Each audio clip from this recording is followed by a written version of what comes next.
स्वागत छ तपाईहरु सबैजनालाई मेरो नयाँ भिडियोमा। पूजाको दोस्रो दिन विशेष गरी लाखपति बाल्ने दिन। भान्सामा बिहानैबाट तयारी तीव्र रूपमा हुँदै थियो। चिया बनाउने, रोटी हाल्ने, अचार बनाउने कामहरू हुँदै थियो भने दिउँसो खानाको लागि तयारी पनि सँगसँगै चल्दै थियो। बच्चा जन्मियो, जन्मिएर गयो अनि जाँदा यसो खेल्न थाल्यो, हुँदा गाडी घुम्यो, हाङरङ पर्यो, सर्लङ त्यही त हो नि जीवन चोला यही हो। उनीहरू हुँदा गाउने हो, खेल्ने हो, हिँड्ने हो। अब अलि वृद्ध भएपछि भक्ति गर्ने हो। अलि बेला त्यो बेला फेरि शुद्धि हुँदैन। बाटो मलाई थाहा हुने कुरो पनि भएन। आज हराए बाहिर निस्किने बाटो खोज्दा खोज्दै झन् हराएर झन् भित्रभित्र पुगेछन्। एउटा दाउरा काट्ने दाउरे चाहिँ ठङ ठङ बन्चरले रुख काट्दै गरेको। केही बेर कथा प्रवचन सुनिसकेपछि हामी लाग्यौं फोटो खिच्नतिर।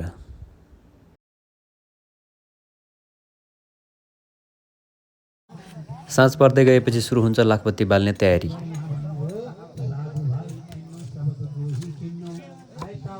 लाखपति बाल्नको लागि केराको थाममा विशेष किसिमले डिजाइन गरेको यो मैले चाहिँ पहिलोचोटि देखेँ। तपाईहरु कतिजनाले यस्तोमा लाखपति बालेको देख्नुभएको छ कमेन्ट गर्नुहोला। सम्पूर्ण तयारी पूरा भएको छ। अब हामी सँगै लाखपति बाल्छौं अनि सँगसँगै भजन कीर्तनहरू पनि सुन्छौं।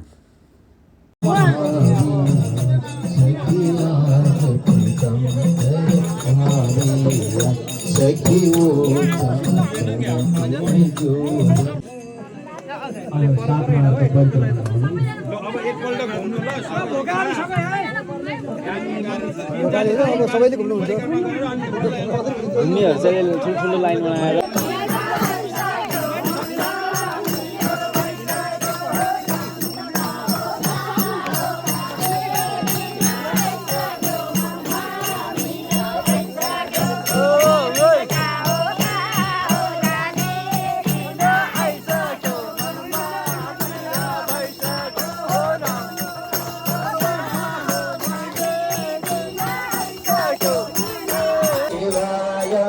ओम नमो भगवते वासुदेव।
तेस्रो दिन खास कार्यक्रम केही थिएन, समापन जस्तो मात्र थियो।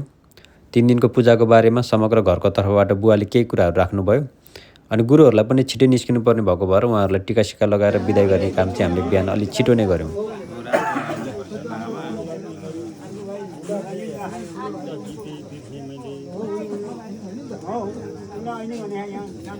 जले एक निमेषमा सकल यो संसार सृष्टि गरी फेरि नाशकराउँछन् चटक जलै जलभरि। सर्वात्मा परिपूर्ण आदि भगवान साक्षात् रामनाथ हरि लीला जो गर्छन् मनुष्य शेषरी भई अवतार हेरु धरि।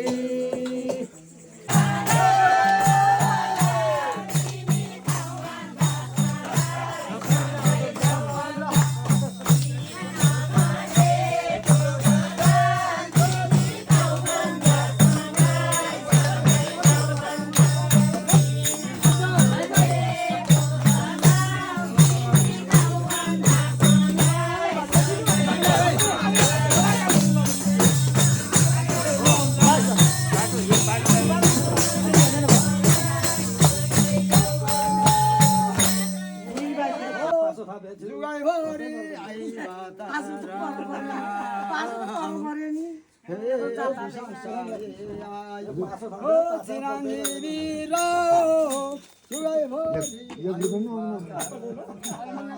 गइसक्यो पसिसक्यो भने पसिसक्यो भने